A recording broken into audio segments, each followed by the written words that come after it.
Bismillahirrahmanirrahim. Assalamualaikum warahmatullahi wabarakatuh. Innal hamdalillah nahmaduhu wa nasta'inuhu wa nastaghfiruh wa na'udzu billahi min syururi anfusina wa min sayyiati a'malina may yahdihillahu fala mudhillalah wa may yudlil fala hadiyalah. Asyhadu an la ilaha illallah wa asyhadu anna Muhammadar Rasulullah. Allahumma shalli ala Muhammad wa ala ali Muhammad amma ba'du. Hadirin sekalian yang dirahmati oleh Allah, Islam adalah merupakan sebuah agama yang kafah, menyeluruh dan mengatur seluruh aspek kehidupan kita di dalam masyarakat. Salah satu hal yang tentu diatur oleh Islam adalah mengenai harta. Harta harus kita fahami dengan benar sehingga pemanfaatannya, pengelolaannya, dan penggunaannya itu juga menjadi benar. Hal yang pertama harus difahami di dalam harta adalah bahwa hakikat pemilik harta itu adalah Allah. Allah yang memiliki semua yang ada di muka bumi ini, termasuk harta yang kita miliki. Allah sampaikan dalam surat 24 ayat 42, dan kepunyaan Allah lah kerajaan langit dan bumi, dan kepada Allah lah kembali semua makhluk. Dari ayat ini kita mendapat informasi yang jelas bahwa hakikat kepemilikan seluruh dunia dan isinya adalah milik Allah semata. Lalu, bagaimana posisi kita di dalam kepemilikan harta? Allah jelaskan dengan lebih jelas dalam surat 3 ayat yang ke-26. Katakanlah, wahai Tuhan yang mempunyai kerajaan, Engkau berikan kerajaan kepada yang Engkau kehendaki, dan Engkau cabut kerajaan dari orang yang Engkau kehendaki. Engkau muliakan orang yang Engkau kehendaki, dan Engkau hinakan orang yang Engkau kehendaki. Dari ayat ini kita bisa menyimpulkan bahwa kepemilikan harta itu semata-mata karena ditentukan oleh Allah. Allah lah yang nanti membagi, menentukan siapa yang berhak mendapatkan harta yang kemudian nanti dikelola. Di dalam surat yang lain Allah katakan, berimanlah kamu kepada Allah dan Rasul-Nya, dan nafkahkanlah sebagian dari hartamu yang Allah telah menjadikan kamu menguasainya. Dari informasi ini kita menjadi tahu bahwa ternyata harta bagi kita itu hanyalah dikuasakan saja. Kita itu hanya diberikan hak guna untuk memakai harta selama kita tinggal di dunia. Tentunya dengan memahami yang seperti ini, insya Allah kita akan benar di dalam menggunakan harta. Paling tidak kita menjadi teringat dalam sebuah riwayat bahwa nanti di akhirat kita akan ditanya mengenai harta dua hal atau dua pertanyaan. Yang pertama, dari mana kita mendapatkan harta kita, dan kemudian untuk apa kita manfaatkan harta kita. Kalau kita sudah paham, maka tentu kita akan berhati-hati, baik di dalam kita mengupayakannya atau mendapatkannya, maupun kita menggunakannya. Karena dua hal ini harus kita pertanggungjawabkan. Selain daripada itu, ketika kita sudah paham bahwa kita hanya diberikan sebuah hak guna oleh Allah, maka kita juga akan mengetahui bahwa harta itu ada kewajiban kita atas harta yang kita miliki. Ada hal-hal yang harus kita lakukan dalam hal yang kita miliki. Hadirin yang berbahagia, kita lanjutkan bahwa konsep tentang harta itu juga menjadi penting untuk kita menempatkannya secara proporsional. Bahwa harta dunia itu bukanlah merupakan tujuan, tetapi hanyalah sebagai sarana untuk mencapai tujuan yang lebih jauh. Apa itu tujuan yang lebih jauh? Allah jelaskan di dalam surat Al-Hasr ayat 18, tujuan kita yang utama adalah akhirat. Karena apa? Karena akhirat itulah ada yang namanya kehidupan yang kekal. Dunia ini hanya sementara. Dunia ini hanya sebentar saja. Bahkan kalau menurut informasi di dalam Al-Quran, kurang lebih hanya sekitar 1,5 jam sampai 2 jam menurut ukuran waktu yang ada di akhirat. Oleh karena itu, kalau seseorang itu gagal memahami ini, maka dia menjadikan dunia ini sebagai tujuan, jelas dia nanti akan tersesat. Sebuah analogi sederhana untuk menunjukkan tentang hubungan dunia dengan akhirat.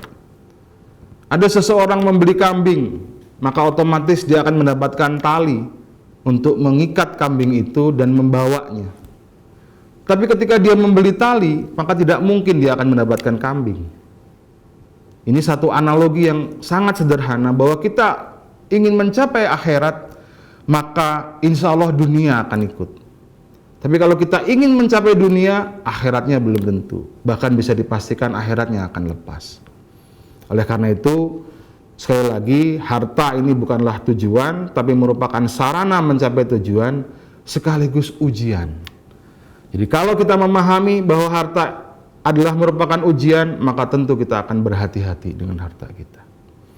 Saya akan bacakan beberapa ayat tentang itu. Surat Al-Kahfi ayat yang 46. Harta dan anak-anak adalah perhiasan kehidupan dunia, tetapi amalan-amalan yang kekal lagi soleh adalah lebih baik pahalanya di sisi Tuhan. Surat An-Nisa ayat 14. Dijadikan indah pada pandangan manusia kecintaan kepada apa-apa yang diingini, yaitu wanita-wanita, anak-anak, harta yang banyak dari jenis emas, perak, kuda pilihan, binatang ternak, dan sawah ladang. Itulah kesenangan hidup di dunia, dan di sisi Allah lah tempat kembali yang baik. Kemudian juga di dalam surat Al-Anfal ayat yang ke-28, dan ketahuilah bahwa hartamu dan anakmu hanyalah sebagai cobaan, dan sesungguhnya di sisi Allah lah pahala yang besar.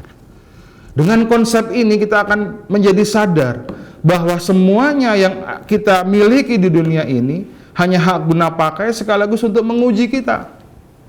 Apakah kita itu bisa menggunakannya dengan sebaik-baiknya, atau kemudian justru kita hanya menghambur-hamburkan untuk memenuhi kesenangan diri kita saja. Oleh karena itu, dalam ilmu ekonomi kita mengenal istilah investasi. Harta itu seharusnya ketika di dunia ini diinvestasikan untuk menuju kepada akhirat sebagai akhir dari semuanya.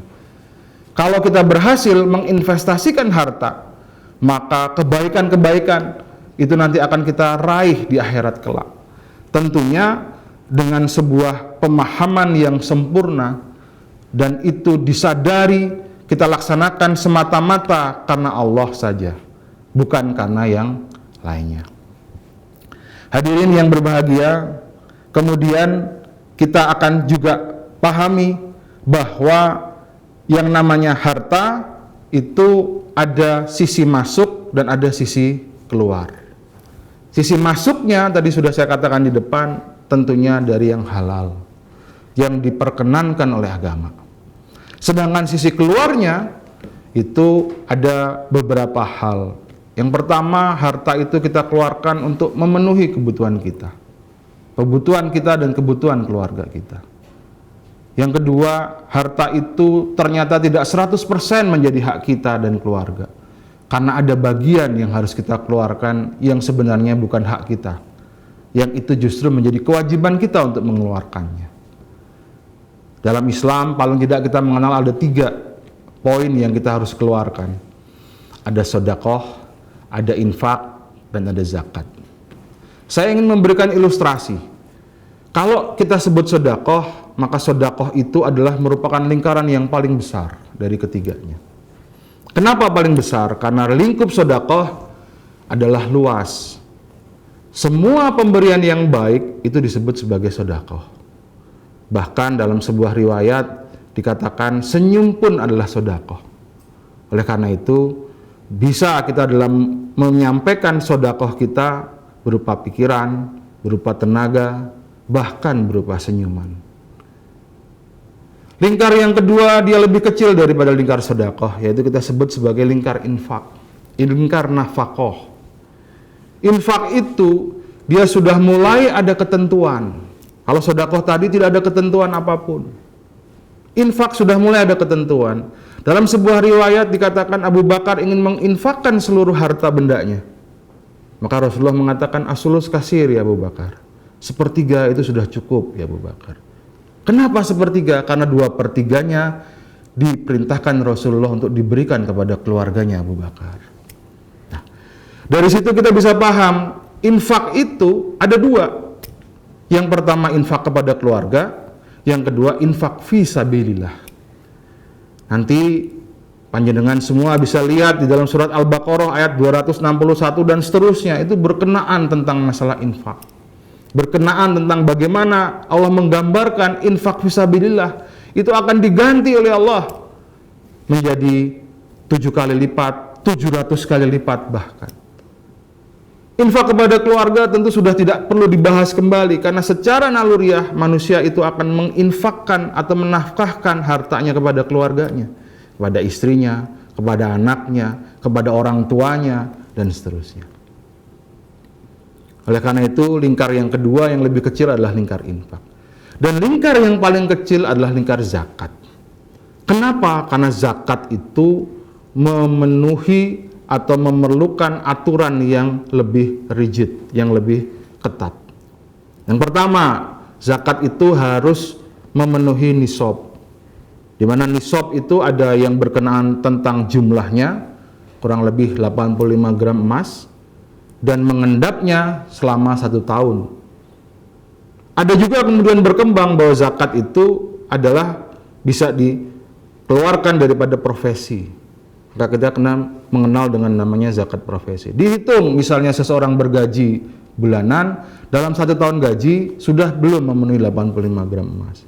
Kalau sudah, maka wajib baginya untuk mengeluarkan zakat yang jumlahnya sudah tertentu, yaitu 2,5%.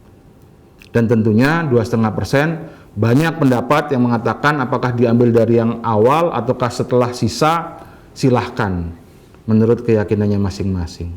Tapi kalau kita hitung-hitung penghasilan kita dikurangi ini dan itu, nanti khawatirnya malah tidak bisa berzakat. Karena ternyata sekarang ini orang itu pengeluaran yang paling banyak adalah untuk membayar cicilan gitu ya. Nah, ini yang tentunya nanti kalau kita hitung cicilannya, maka nanti tidak akan mampu menjadi berzakat. Dan sebenarnya orang itu kalau tidak bisa berzakat nanti dizakati malahan gitu.